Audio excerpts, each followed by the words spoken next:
Students, I hope आपकी preparation अच्छी चल रही है। पिछली क्लास में हमने ह्यूमन रिसोर्स प्लानिंग का एक बहुत इंपॉर्टेंट टॉपिक कवर किया था, that is job analysis.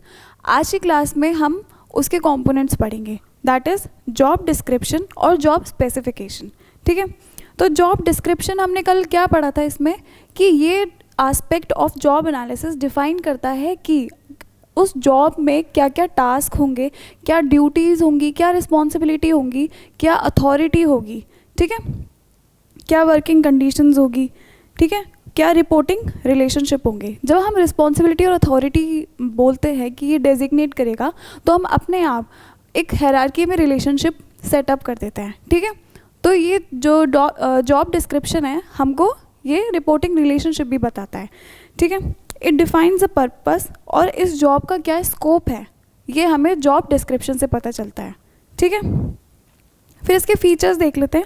Features मतलब इसके अंदर क्या क्या आता है, जैसे कि इसके अंदर टाइटल आ गया, जॉब ड्यूटी आ गई, रिस्पॉन्सिबिलिटी अथॉरिटी आ गई, रिलेशनशिप आ गए और वर्किंग कंडीशंस आ गए। इससे ही क्या बनता है, जॉब डिस्क्रिप्शन। जब भी जॉब डिस्क्रिप्शन लिखो तो ये चीज़ें ज़रूर मेंशन करनी है, क्योंकि यही डिस्टिंग्विश करता है जॉब डिस्क्रिप्शन को जॉब स्पेसिफिकेशन से। ठीक है, फिर आते हैं हम इम्पोर्टेंस से कि इसका सबसे जो इम्पोर्टेंस है हमें जॉब डिस्क्रिप्शन क्यों करना है। इसके काफ़ी सारे पॉइंट्स तो जॉब एनालिसिस से मैच करेंगे, लेकिन जो इसका स्पेसिफिक ऑब्जेक्टिव है या फिर इम्पोर्टेंस है, जो नीड है, वो है डिफरेंशिएटिंग। ठीक है, differentiating the jobs from other, job grading करना और जॉब क्लासिफिकेशन करना।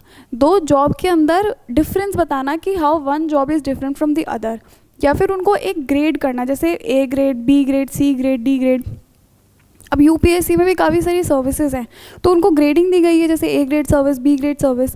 तो ये किस बेसिस पे दी गई है, जॉब डिस्क्रिप्शन के ऊपर, कि इनके क्या क्या टास्क है, क्या रिस्पॉन्सिबिलिटी है, इनसे इनको क्या अथॉरिटी मिलेगी, इनके ऊपर कितनी रिस्पॉन्सिबिलिटी आती है, उसके बेसिस पे ये A grade, B grade, C grade classify करा गया है सर्विसेज को। तो इसी तरीके से जो कंपनी होती है उनमें भी जो सर्विसेज होती हैं, जो ड्यूटीज़ होती है, उनकी जो पोस्ट होती है, टाइटल होती है, वो जॉब डिस्क्रिप्शन के बेसिस पे ही ग्रेड की जाती है, क्लासीफाई की जाती है। तो this is one of the major objective of job description. जब भी इंपॉर्टेंस में आए, अगर आपने ये नहीं लिखा है तो एग्जामिनर आपके मार्क्स काटेगा। ठीक है, फिर वही अपनी, it is base for recruitment and selection, it adds in training and appraisal, helps in job evaluation. फिर है clarifies expectations and support legal compliance. ठीक है, ये सारे तो बेसिक पॉइंट्स हैं जो अपन ने जॉब एनालिसिस में भी कवर कर लिए थे कि जॉब क्लैरिटी देता है, एक्सपेक्टेशंस बताता है, रियलिटी चेक देता है। ठीक है, लेकिन जो डिफ्रेंशिएट करेगा अदर से वो है ये वाला पॉइंट, तो ये आपको बिल्कुल जॉब डिस्क्रिप्शन में लिख लेना है। ठीक है, फिर हम आगे आते हैं लिमिटेशंस पे कि जॉब डिस्क्रिप्शन की क्या लिमिटेशन है। अब खुद सोचो कि हम बोल रहे हैं कि भाई किसी भी जॉब के सारे टास्क हमको एक जगह लिखने हैं, तो इज़ इट पॉसिबल कि सारे ही हम टास्क लिख पाए? नहीं। अब कॉम्प्लेक्स इन्वायरमेंट के अंदर, चेंजिंग इन्वायरमेंट के अंदर, इट इज़ नॉट पॉसिबल कि हम बैठ के सारी की सारी टास्क लिख पाएँ। ठीक है, तो सबसे पहले लिखना ही डिफ़िकल्ट है। दूसरी चीज़, अब चेंजिंग हो रही है इन्वायरमेंट, बहुत चेंजिंग हो रहा है इन्वायरमेंट, तो इसकी वजह से हमको इसको अपडेट करना बहुत ज़्यादा ज़रूरी हो गया, क्योंकि फटाफट ये आउटडेटेड हो जाता है। ठीक है, तो it become outdated very quickly, it limits flexibility. अब पर्सन रेस्ट्रिक्ट हो जाता है, एक टाइप से बिल्कुल जॉब बॉक्स हो जाता है। ठीक है, इसको क्या बोलते हैं, जॉब बॉक्सिंग। ठीक है, अपने आप को बिल्कुल रेस्ट्रिक्ट कर लेता है कि इससे बाहर वो नहीं जा सकता। तो सोचो उसकी जो क्रिएटिविटी है, जो उसका इनोवेशन है, वो कितना हैम्पर होगा। ठीक है, it ignores team work aspect. क्यों? क्योंकि इसमें सिर्फ एक पर्टिकुलर जॉब के बारे में बात करी गई है, इसमें जो टीम के अंदर जो भी काम होगा उसके बारे में बात नहीं करी गई है। May not capture the dynamic roles and even all the duties. ठीक है, फिर है टाइम कंज्यूमिंग टू प्रिपेयर। बहुत ज़्यादा टाइम लगता है हर एक जॉब को क्लासीफाई करना, उनको ग्रेड करना, हर एक जॉब के बारे में पूरी की पूरी डिस्क्रिप्टिव एनालिसिस करना बहुत ज़्यादा डिफ़िकल्ट होता है। ठीक है, बहुत ज़्यादा कॉस्टली भी होता है। फिर है टूल्स टू अवॉइड रिस्पॉन्सिबिलिटी। अब मेरी तो रेस्ट्रिक्ट हो गई, अगर कोई सपोज़ कंपनी के ऊपर कुछ ऐसी प्रॉब्लम आ गई जिसमें मेरा पार्टिसिपेशन एक इम्प्लाइड है, पर मैं मना कर सकती हूँ। क्यों? क्योंकि भाई ये तो मेरे जॉब डिस्क्रिप्शन में लिखा ही नहीं हुआ। फॉर एग्जांपल, अगर फायर लग गई कंपनी के अंदर, तो फिर मुझे एज ए एम्प्लॉय मुझे हेल्प करनी चाहिए कि मैं फायर अलार्म सिस्टम को ऑन करूं या फिर जो लोग फंसे हुए हैं उनको एस्केप करने में हेल्प करूं। लेकिन अगर मैं बोल दूं कि नहीं यार, मेरी तो जॉब डिस्क्रिप्शन में लिखा ही नहीं था कि फायर के टाइम पे तुम्हें हेल्प करनी है, तो ये काफ़ी तो इसकी वजह से हम देख सकते हैं कि it is a tool, it became a tool to avoid responsibility. ठीक है, फिर है इनकम्प्लीट इन्फॉर्मेशन, क्योंकि हम सारी की सारी जो जॉब या ड्यूटीज़ हम लिख नहीं सकते। फिर है सब्जेक्टिव इंटरप्रिटेशन, फिर हैम्परिंग इनोवेशन क्रिएटिविटी और employee performance ignored in compensation. हम बोलते हैं जब जॉब एनालिसिस इवैल्यूएशन में हेल्प करता है तो हम इसमें एम्प्लॉय की जो कॉम्पिटेंसी है हम इसको इग्नोर कर देते हैं। हम देखते हैं कि हम जो कॉम्पनसेशन डिसाइड करेंगे on the basis of the responsibility duty authority, लेकिन हम जो मेन आस्पेक्ट है कि भाई पर्सन कितने अच्छे से उसको फुलफिल कर पा रहा है, उसकी कितनी कॉम्पिटेंसी है, वो अब आस्पेक्ट अपन इग्नोर कर देते हैं। ठीक है, तो these are the limitation drawbacks of job description. फिर आता है हम जॉब स्पेसिफिकेशन पे। जॉब स्पेसिफिकेशन में अपन ने क्या पढ़ा था कि इसमें ये पढ़ते हैं कि एम्प्लॉय की क्या क्या हमें रिक्वायरमेंट है, एजुकेशनल रिक्वायरमेंट, क्वालिफिकेशनल रिक्वायरमेंट्स क्या क्या है टू परफॉर्म द जॉब। जैसे कि मिनिमम क्वालिफिकेशन, क्या स्किल्स चाहिए, क्या एक्सपीरियंस चाहिए, क्या पर्सनल एट्रीब्यूट्स चाहिए, क्या कैरेक्टरिस्टिक्स चाहिए, क्या ट्रेड्स चाहिए टू परफॉर्म द जॉब। ठीक है, it deals with the human requirement and what kind of person, this also known as employee specification. ये वाले लिखना है, ये बहुत इंप्रेसिव लाइन है। ठीक है, ये ह्यूमन रिक्वायरमेंट शो करता है कि what kind of person we want, that is why it is also known as employee specification. फिर आते हैं इसके फीचर्स पे, तो क्या क्या इसमें लिखते हैं हम, ह्यूमन क्वालिटीज़ क्या क्या चाहिए हमको, इसका एजुकेशनल बैकग्राउंड क्या होना चाहिए। फिर हम एक्सपीरियंस लिखते हैं कि 5 years एक्सपीरियंस इज़ नेसेसरी। आप देखते होंगे ना कि जब भी कोई एम्प्लॉयमेंट का एडवर्टीजमेंट आता है तो उसमें लिखा होता है फिजिकल एंड मेंटल एबिलिटीज़ क्या क्या होनी चाहिए। डिफाइन इंटरपर्सनल स्किल्स, कि जैसे आप कम्युनिकेशन में कितना इफेक्टिव हो। ठीक है, it classifies trait into essential trait, desirable trait and undesirable trait. जैसे essential trait for example cashier का एग्जांपल लेते हैं, तो कैशियर में हम बोल सकते हैं कि असेंशियल ट्रेड होनी चाहिए कि आपकी मेमोरी स्ट्रॉन्ग होनी चाहिए, आप कैलकुलेशन में काफ़ी फास्ट होने चाहिए हो। ठीक है, डिज़ायरेबल ट्रेड कि आप वेल कम्युनिकेट कर पाओ अपने लोगों से, ताकि आप समझा पाओ कि आपने ये क्यों किया है ना। अनडिज़ायरेबल ट्रेड कि आप स्मोकिंग वगैरह, वो किस में आ जाता है, अनडिज़ायरेबल ट्रेड में आ जाता है। ठीक है, तो ये हो गए हमारे फीचर्स। तो जॉब स्पेसिफिकेशन जब भी लिखोगे ये वाले जो पॉइंट्स है इसी से ही बन के क्या बनता है, जॉब स्पेसिफिकेशन। तो ये आपको मेंशन करना बहुत ज़रूरी है। फिर हम आते हैं इम्पोर्टेंस पे, तो क्या है इसकी इम्पोर्टेंस है, इम्पोर्टेंस वही है जो जॉब डिस्क्रिप्शन में थी, जो जॉब एनालिसिस में पढ़ी थी, बस एक है कि it ensures job person fit. अगर आपने वेल क्वालिफाइड पर्सन लिया है फॉर अ जॉब तो फिर वो आसानी से उस जॉब में फिट हो जाएगा, वो पूरी ऑर्गेनाइजेशन में भी फिट हो जाएगा, वो अच्छे से काम करेगा, वो सेटिस्फाइड रहेगा। पर अगर आपने अंडर क्वालिफाइड ले लिया तो वो उस जॉब में फिट नहीं हो पाएगा, वो हमेशा डिससेटिस्फाइड रहेगा और इन द एंड हो भी सकता है कि ऑर्गेनाइजेशन छोड़ दे, साथ में ऑर्गेनाइजेशन का लॉस करवा दे। ठीक है, तो इसीलिए स्पेसिफिकेशन इतना ज़रूरी है। क्यों? क्योंकि जॉब पर्सन फिट होने के लिए या फिर स्ट्रेटेजिक फिट के लिए। ये ना कीवर्ड्स हैं, don't forget to mention them. बाकी selection, placement, support, training needs, help and performance appraisal, clarity in hiring requirements and standardization कर देता है किसको, पूरे हायरिंग प्रोसेस को। ठीक है, तो ये जो अलग पॉइंट्स हैं ये मेंशन करना ज़रूरी है क्योंकि यही डिस्टिंग्विश करते हैं। अब अगर सपोज जॉब एनालिसिस के फीचर पूछ ले या उसकी इंपॉर्टेंस पूछ ले, साथ में जॉब डिस्क्रिप्शन और स्पेसिफिकेशन के भी अलग से पूछ ले अगर इन फ्यूचर, तो फिर आपको अलग पॉइंट पता होना चाहिए। ठीक है, अब अगर लिमिटेशन की बात करें तो इसमें क्या होता है कि आप बहुत ज़्यादा अपने फॉर्मल क्वालिफिकेशन के ऊपर ज़्यादा फोकस देते हो। ठीक है, फिर है ये फ्लेक्सिबिलिटी डिक्रीज़ कर देता है, वो इनोवेशन क्रिएटिविटी हैम्पर करता है, आउटडेटेड स्किल्स रिक्वायरमेंट, आप जैसे डिग्री पे ज़्यादा फोकस करते हो। ठीक है, स्किल से ज़्यादा डिग्री पे ज़्यादा फोकस करते हो तो आपकी आउटडेटेड स्किल्स रिक्वायरमेंट, मतलब जो भी आप स्पेसिफाई कर रहे हो वो आउटडेटेड हो सकता है, तो आपको इसको रेगुलरली अपडेट करना पड़ेगा। Limit employee growth and development, poor adaptability to changing job demand. समझ में आ गया क्यों? क्योंकि इन्वायरमेंट चेंज हो रहा है, इन्वायरमेंट कॉम्प्लेक्स है, इन्वायरमेंट डायनामिक है, तो जब तक हम अपडेट नहीं करेंगे उसको रेगुलरली, जॉब स्पेसिफिकेशन फ़ायदा नहीं देगी, ठीक है। Encourage rigid hierarchies leading to barrier of internal mobility. Internal mobility यानी कि विथ स्पेसिफिकेशन, हमने बिल्कुल अगर रिजिड स्पेसिफिकेशन किया है तो उसकी वजह से जो पर्सन है from one job to other job transfer नहीं हो पाएगा। इंटरनल मोबिलिटी भी बहुत इंपॉर्टेंट है, अपन आगे पढ़ेंगे, ठीक है, क्यों। फिर है poor fit for knowledge driven work. अब जो लोग होते हैं जैसे जो R&D में होते हैं, ठीक है, या फिर साइंटिस्ट जो होते हैं, आप उनकी जॉब स्पेसिफाई नहीं कर सकते, क्योंकि फिर अगर जॉब स्पेसिफाई करोगे तो वो अपना काम अच्छे से नहीं कर पाएंगे, तो it leads to poor fit. फिर हम देखते हैं कि हम इसको इफेक्टिव कैसे बनाएं, ये बहुत इंपॉर्टेंट है, आप कंक्लूजन में भी इसको ऐड कर सकते हो, और जब ये प्रॉब्लम्स पूछे तो ये आपको लिखने ही हैं। आपको रेगुलर अपडेट करना पड़ेगा, आपको इनपुट्स फ्रॉम इंक्यूबेंट्स, मतलब आपको पूरी ऑर्गेनाइजेशन के अंदर से हर एक एम्प्लॉय से भी पूछना पड़ेगा कि हम जॉब एनालिसिस करें, तो आप अपना इनपुट दो। Use clear and detailed language and explanation, align with organizational goal. अब जो पूरी HRP है वो ऑर्गेनाइजेशन के गोल, ऑर्गेनाइजेशन की प्लानिंग, ऑर्गेनाइजेशन की स्ट्रैटेजी उसके साथ अलाइन होनी चाहिए, ठीक है।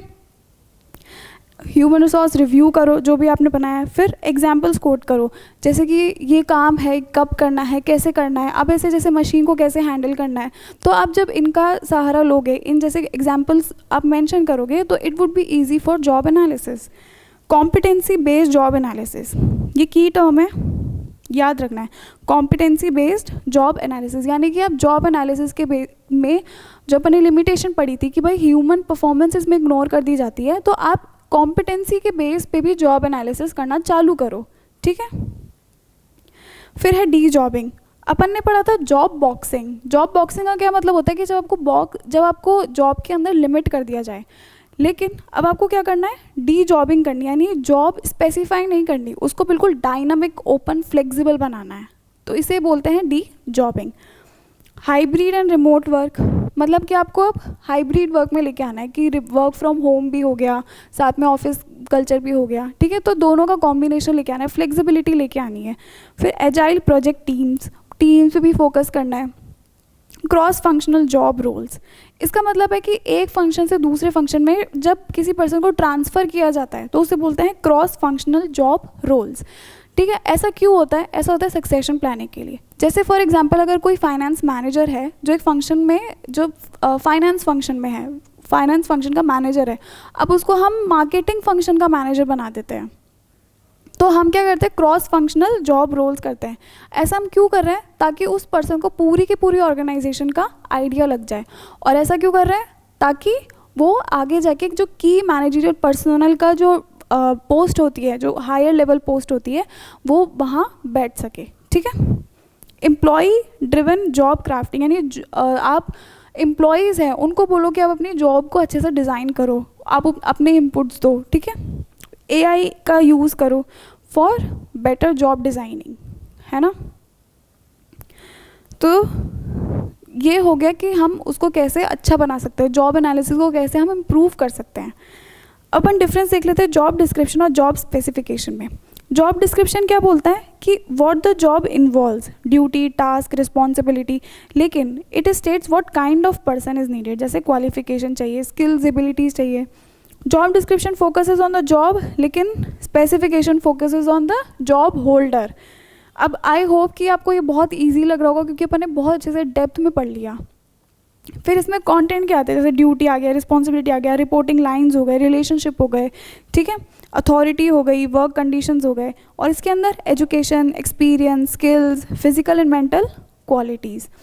पर्पस की बात करें तो it helps in understanding the job task and role expectation. ये जॉब को समझने में हेल्प करता है कि जॉब क्या मांगती है या फिर हमें क्या उसे जॉब को देना है, और फिर बदले में जॉब हमें क्या देगी, क्या हमें टाइटल देगी, क्या हमें अथॉरिटी देगी। और job specification helps in selecting the right person for the job.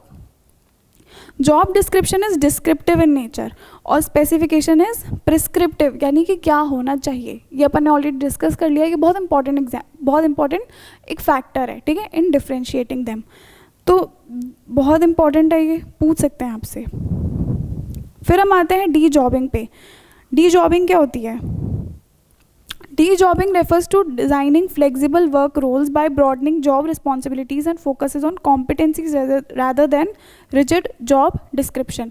अपन ने पढ़ा था डी जॉबिंग के अंदर क्या होता है, हम जॉब बॉक्सिंग को के ऑपोजिट होता है कि हम अब बॉक्स के अंदर लिमिट नहीं रहेंगे। डी जॉबिंग यानी अब एक जॉब के अंदर लिमिट ना रह के हम फ्लेक्सिबिलिटी लेके आएंगे अपनी जॉब डिज़ाइनिंग के अंदर, ठीक है, फ्लेक्सिबल वर्क लेके आएंगे, हम कॉम्पिटेंसी पे ज़्यादा फोकस करेंगे rather than rigid job description, ठीक है। अब बढ़ते हैं जॉब डिज़ाइन। जॉब डिज़ाइन का क्या मतलब होता है? जॉब डिज़ाइन का मतलब होता है कि हम एक जॉब को ऐसे मॉडिफाई करें, ठीक है, उसके अंदर ऐसे अरेंजमेंट्स करें टास्क ड्यूटीज़ का, ताकि जो एम्प्लॉई है, एम्प्लॉई फिट हो सके, वो सेटिस्फाइड हो सके, उसकी प्रोडक्टिविटी इंक्रीज़ हो पाए, ठीक है, और उसकी परफॉर्मेंस अच्छी बढ़ पाए, ठीक है। तो इसके अंदर क्या होता है, जॉब डिज़ाइन के अंदर एक एग्जिस्टिंग जॉब होती है, हमें उसके अंदर मॉडिफिकेशन लेके आना होता है, ठीक है, और जो एम्प्लॉई होता है वो भी एग्जिस्टिंग होता है, तो हमें उसको और बेटर करना होता है, उसकी और अच्छी परफॉर्मेंस इंप्रूव करनी होती है, हमें उसकी प्रोडक्टिविटी इंक्रीज़ करनी है, हमें उसको सेटिस्फाइड करना है, ठीक है। तो दिस इज़ जॉब डिज़ाइन। तो job design refers to systematic and purposeful arrangement of task, duties, responsibilities, work flows and work relationship to make the job meaningful, efficient and motivating. तो हमें जॉब में change करने पड़ते हैं, job के arrangement में change करने पड़ते हैं, जैसे कि जॉब सिंप्लीफिकेशन। अगर कोई जॉब बहुत ज़्यादा कॉम्प्लेक्स है, नहीं हो पा रही, हम देख रहे हैं कि परफॉर्मेंस इंप्रूव ही नहीं हो पा रही डिस्पाइट गिविंग द ट्रेनिंग, तो हम क्या करेंगे, उसको सिंपल टास्क के अंदर डिवाइड कर देंगे, ठीक है। We break the job into small simple task, helps efficiency but may cause boredom. Job rotation क्या है? जॉब रोटेशन का होता है कि जब एक पर्सन को दूसरी जॉब पे शिफ्ट किया जाता है, ये हम बैंक्स में बहुत देते हैं।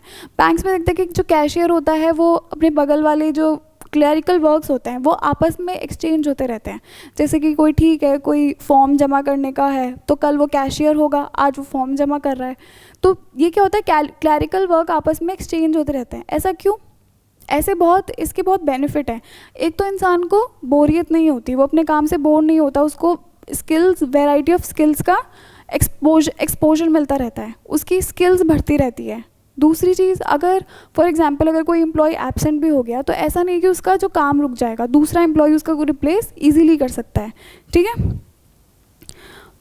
और तीसरी चीज़, अगर हम बोले कि जैसे इससे जो एम्प्लॉय है उसको बर्ड व्यू मिलता है पूरे ऑर्गेनाइजेशन का rather than the worms view, उसको पूरी ऑर्गेनाइजेशन के बारे में पता चलता है, उसे दूसरों की प्रॉब्लम के बारे में पता चलता है, ठीक है, कि इसको क्या क्या प्रॉब्लम फेस हो रही है।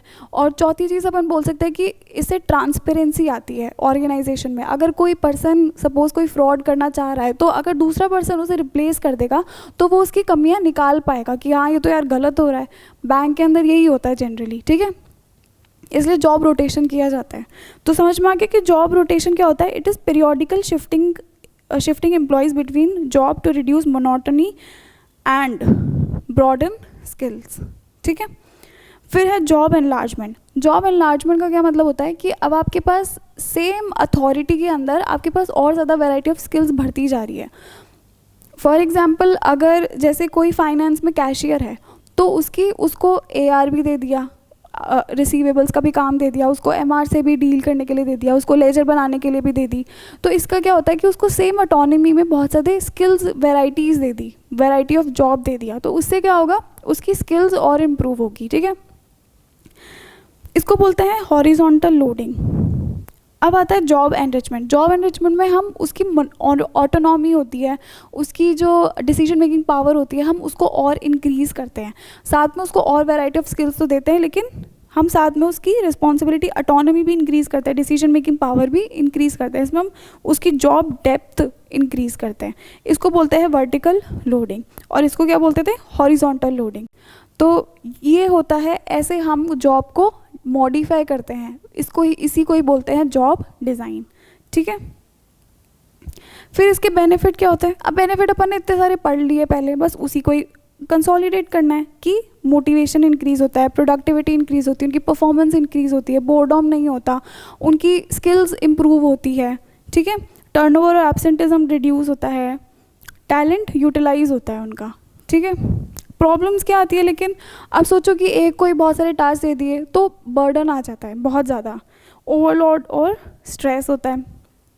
इंक्रीज ट्रेनिंग रिक्वायरमेंट, अब आपको हर बार के लिए, अब जैसे शिफ्ट करनी है आपको जॉब, तो अब आपको नए बार बार ट्रेनिंग देनी पड़ेगी, तो इससे जो कंपनी की कॉस्ट है वो इंक्रीज़ होती है। फिर रेजिस्टेंस टू चेंज, अब कुछ एम्प्लॉयज़ होते हैं जो बहुत रेजिस्ट करते हैं कि यार हम तो अपने ही जॉब पे ठीक है, अब हमें दूसरी जॉब क्यों सिखा रहे हो।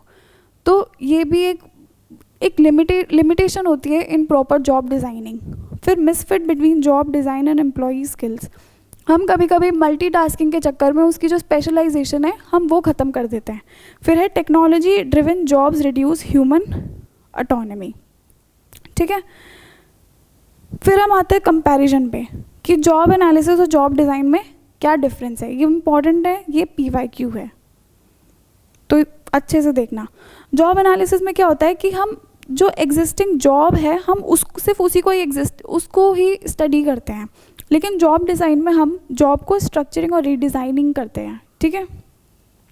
It identifies task, duties, and responsibility. It determines how task should be arranged, how duty should be arranged. हम responsibility, duty, authority हम सबको इनको arrange करते हैं, ठीक है। It is descriptive in nature and it is prescriptive in nature. ये तो डिस्क्राइब करता है कि जॉब कैसे होनी चाहिए, जबकि जॉब जो डिज़ाइन होती है प्रिस्क्रिप्टिव कि कैसे, how can the job be improve और मेड एफिशिएंट। लेकिन ये कि what does the job require. फिर it focus on employ job fit based on existing task. It focus on enhancing motivation, satisfaction and performance. ये words हैं, ये performance, satisfaction, ये आपको लिखना है, यही है जॉब डिज़ाइनिंग। फिर it helps in preparing job description and job specification. और job design help in determine the work flow, autonomy, feedback etcetera, कि कितनी ऑटोनॉमी देनी है, वर्क फ्लो कितना रहेगा, ठीक है।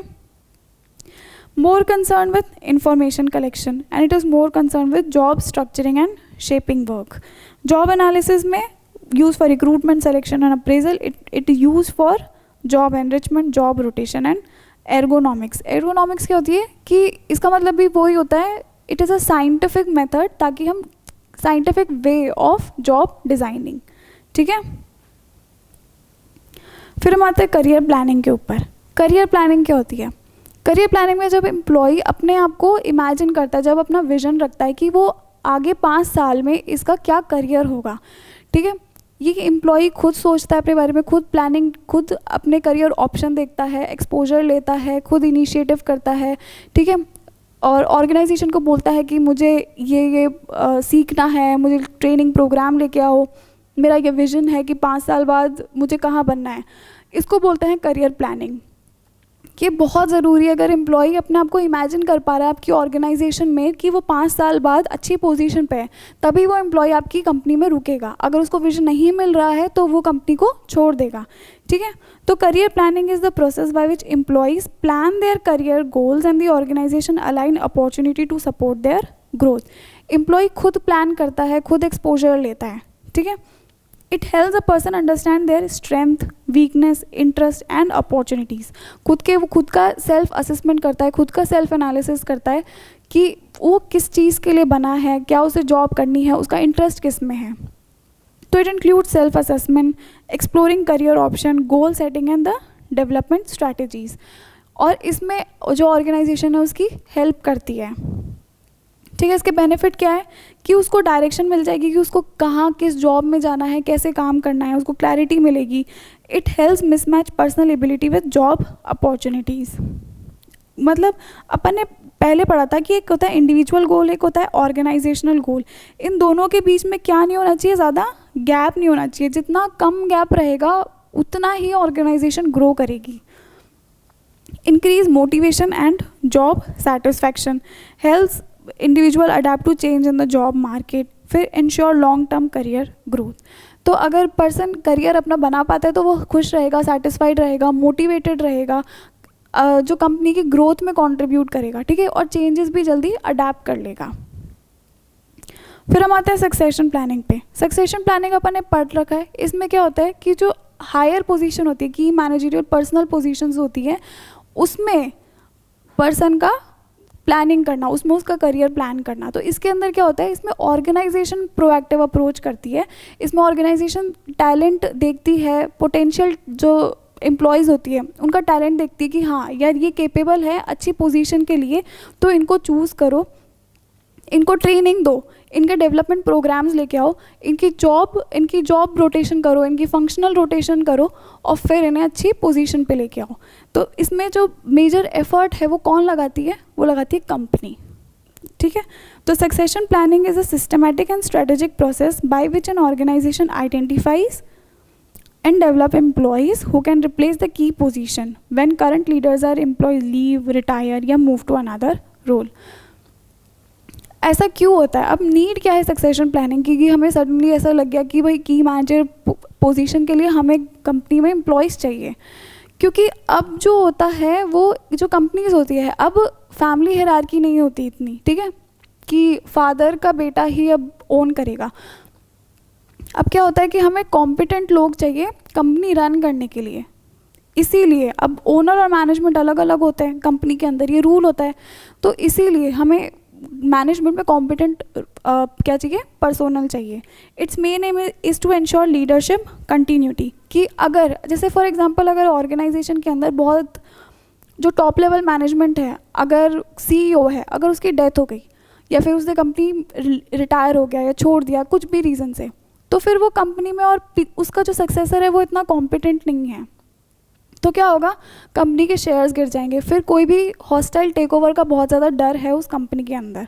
तो इसीलिए लीडरशिप कंटिन्यूटी करना बहुत ज़रूरी है कंपनी के लिए, तो इसीलिए हम सक्सेशन प्लानिंग करते हैं। इट इंक्लूड्स आइडेंटिफाइंग की पोजीशन, पहले आप पोजीशन देखोगे आप किस पोजीशन के लिए हायर करना चाह रहे हो, फिर असेस करो पोटेंशियल सक्सेसर को, उसका टैलेंट डेवलप करो और एक टैलेंट पाइपलाइन बनाओ। एक ऐसे पाइपलाइन बनानी है अपने को जिसके अंदर बहुत सारे होने चाहिए। ऐसा नहीं है कि अगर एक ही डेथ हो गई तो बी बन जाएगा, लेकिन फॉर एग्जांपल अगर बी ने मना कर दिया या कोई भी सिचुएशन हो गई तो हमारे पास सी भी रेडी होना चाहिए और साथ में डी भी। तो हमें ऐसी पूरी पाइपलाइन बनानी है टैलेंट की ताकि सक्सेशन प्लानिंग में कोई दिक्कत ना आए, ठीक है। फिर क्या क्या अप्रोचेस होती है कि कैसे हम टैलेंट को या फिर कैसे हम सक्सेशन प्लानिंग कर सकते हैं, ठीक है।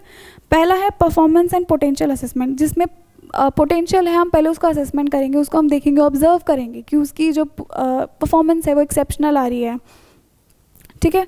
लीडरशिप डेवलपमेंट प्रोग्राम्स, इसको अपन बहुत कॉम्प्रिहेंसिवली ट्रेनिंग चैप्टर में कंप्लीट करेंगे, ठीक है। लेकिन अभी क्या होता है कि हम उसके लिए बहुत सारे प्रोग्राम्स लेके आते हैं ताकि उसकी लीडरशिप इंटरपर्सनल स्किल हम और इम्प्रूव कर पाएँ। हम उसको मेंटरिंग एंड कोचिंग देंगे। मेंटरिंग मतलब कि जैसे सीनियर्स होते हैं वो मेंटोर करते हैं अपने जो जूनियर्स हैं, उनकी हर एस्पेक्ट में उनको कोचिंग देते हैं, जैसे कि पॉलिटिकल व्यू हो गया, उनका पर्सनालिटी डेवलपमेंट हो गया, उनको टेक्निकल स्किल्स देनी है, तो हर तरह की स्किल्स जो मेंटोर है वो प्रोवाइड करता है। Job rotation and cross functional projects, अब मैंने पढ़ ही लिया उसको अच्छे से कि why it is important for succession planning. Creation for competency models, अब ऑर्गेनाइजेशन के अंदर ही कॉम्पिटेंसी को ज़्यादा या मेरिट बेस को ज़्यादा इंपॉर्टेंस दो, एक ऐसा कल्चर क्रिएट करो, ठीक है। HiPo, that is high potential employee identification, ये की टर्म है, इसको यूज़ करना। करियर एंड लीडरशिप मैपिंग, ठीक है। बिल्डिंग अ सक्सेशन चार्ट और talent inventory, monitoring successor readiness. आप देखो कि आपके जो सक्सेशन आपने जो पाइपलाइन बनाई है उसमें लोग कितने रेडी हैं कि अगर उनको अगर आज ए जो की मैनेजरियल पर्सोनल है KMP, अगर उसकी आज डेथ हो गई तो बी कितना रेडी है कि वो उसकी प्लेस ले सके। Emergency succession planning for sudden exits, ठीक है। अब इसकी क्या इंपॉर्टेंस है, तो अपन ने वैसे तो पढ़ ही लिया कि बिजनेस कंटिन्यूटी के लिए बहुत ज़रूरी है। Reduce disruption caused by sudden exit, retain talented employees. अगर आप उनकी सक्सेशन प्लानिंग करोगे तो ऐसे टैलेंटेड लोग रुकेंगे, क्योंकि उन्हें पता है कि आज ना कल मैं तो अच्छी पोजीशन पे जाऊंगा ही, ठीक है। Build strong leadership within the organisation, help in long term strategic planning. अब जैसे टाटा ग्रुप है, टाटा ग्रुप में तो कोई ऐसे हायरार्की चलती ही नहीं है, तो इसमें जैसे रतन टाटा, उसको साइरस मिस्त्री ने रिप्लेस किया था, फिर N चंद्रशेखरन ने। तो it is formal plan structure with leadership grooming, ठीक है। अब अपन सक्सेशन प्लानिंग का इंडिया के अंदर स्टेटस देख लेते हैं। तो सक्सेशन प्लानिंग बहुत ज़्यादा मतलब इंडिया में काफ़ी प्रैक्टिस की जाती है। जैसे हाई पोटेंशियल प्रोग्राम्स हो गए, असेसमेंट सेंटर्स हो गए, जिसके अंदर जो मैनेजरियल पर्सोनल्स हैं उनकी ट्रेनिंग की जाती है, उनके लिए डेवलपमेंट प्रोग्राम्स चलाए जाते हैं। टेक्नोलॉजी ड्रिवन सक्सेशन टूल्स होते हैं, ठीक है, CEO सक्सेशन प्लान्स हैं। तो इंडिया में ये भी फॉलो करी जाती है बाय MNCs। लेकिन जो स्मॉल कंपनीज होती है, जो स्मॉल MSCs होती है, फैमिली रन बिजनेस होते हैं, इनके अंदर सक्सेशन प्लानिंग जैसी कोई इतनी बड़ी चीज़ नहीं होती। क्योंकि वो फैमिली रन बिजनेस होता है। अब फादर के बाद सन ही या डॉटर है तो उन दोनों में से कोई इनको रिप्लेस कर देगा, ठीक है। तो चैलेंजेस क्या है? फैमिली ओन बिजनेस है, शॉर्ट टर्म रिजल्ट्स रहते हैं, लॉन्ग टर्म लीडरशिप डेवलपमेंट, फिर है इंटरनल कंपटीशन बहुत ज़्यादा रहता है सीनियर मैनेजर्स के अंदर, तो फिर पॉलिटिक्स चालू हो जाती है, और limited investment development small and medium firms, ठीक है। अब हम देख लेते हैं traditional replacement planning and succession planning. अब जो ट्रेडिशनल रिप्लेसमेंट प्लानिंग की होती है वो एक इमरजेंसी होती है कि अगर हम पहले से कुछ प्लान करके नहीं रखते, अगर वो सिचुएशन होती है फिर हम एक्शन लेते हैं, तो इट इज़ रिएक्टिव। जबकि सक्सेशन प्लानिंग में हम ऑलरेडी एक पाइपलाइन बना के चलते हैं, तो ये प्रोएक्टिव अप्रोच होती है, ठीक है। तो it is focus only on replacing a person when they leave, but it focus on long term development of future leaders. हम पूरी लॉन्ग टर्म की प्लानिंग लेके चलते हैं और ऐसे कॉम्पिटेंट बंदे लेके आते हैं कि ऐसा नहीं कि कोई भी इनको रिप्लेस कर देगा, ठीक है। Identifies only one backup person, लेकिन सक्सेशन प्लानिंग में हम पूरी पाइपलाइन बनाते हैं। फिर कंसर्न मेनली विद कंटिन्यूटी और पोजीशन, लेकिन इसके अंदर हम एम्प्लॉय ग्रोथ और उनकी रेडीनेस भी चेक करते हैं, ठीक है। It happens informally often between on seniority, कि जो सीनियर है आप उसी को बना दो। लेकिन सक्सेशन प्लानिंग में जो कॉम्पिटेंट होगा, जो अच्छा एक्सपीरियंस लेगा, जिसकी परफॉर्मेंस बहुत एक्सेलेंट आएगी, हम उसी को ही बनाते हैं, ठीक है। It is very formal, it is a structure based on competencies and performance. इसके लिए पूरी प्लानिंग की जाती है, तो इसीलिए that is why succession planning is important. It is suitable for small organization, जबकि succession planning is essential for large और कॉम्प्लेक्स ऑर्गेनाइजेशन। फिर अपन देख लेते हैं करियर प्लानिंग और सक्सेशन प्लानिंग दोनों के बीच में रिलेशन। तो जब भी रिलेशन पूछे तो क्या रखना है अपने को? सिमिलैरिटीज़ पहले तो अपने को एक्सप्लेन करना है करियर प्लानिंग क्या है, फिर अपने को सक्सेशन प्लानिंग एक्सप्लेन करना है, फिर उसके बाद रिलेशनशिप में हमें सिमिलैरिटीज़ और डिफरेंस का लिखना है, ठीक है।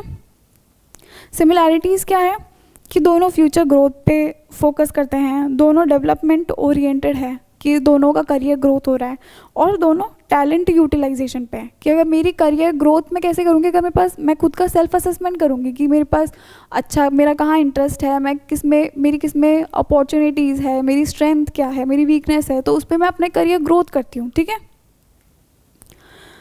फिर है करियर प्लानिंग और सक्सेशन प्लानिंग में डिफरेंस। तो करियर प्लानिंग तो एम्प्लॉई सेंटर्ड है और सक्सेशन प्लानिंग ऑर्गेनाइजेशन सेंटर्ड है, कि जैसे इसमें एक तो सारे एम्प्लॉयज़ के लिए करियर प्लानिंग होती है, लेकिन जो सक्सेशन प्लानिंग होती है वो कुछ ही एम्प्लॉयज़ के लिए होती है जिनके अंदर की मैनेजर पर्सनल बनने की कैपेबिलिटी होती है, जिन पोटेंशियल होता है, ठीक है। दूसरा अपन ने पढ़ा था कि करियर प्लानिंग कौन इनिशिएट करता है? एम्प्लॉई इनिशिएट करता है, लेकिन सक्सेशन प्लानिंग कौन इनिशिएट करता है? ऑर्गेनाइजेशन।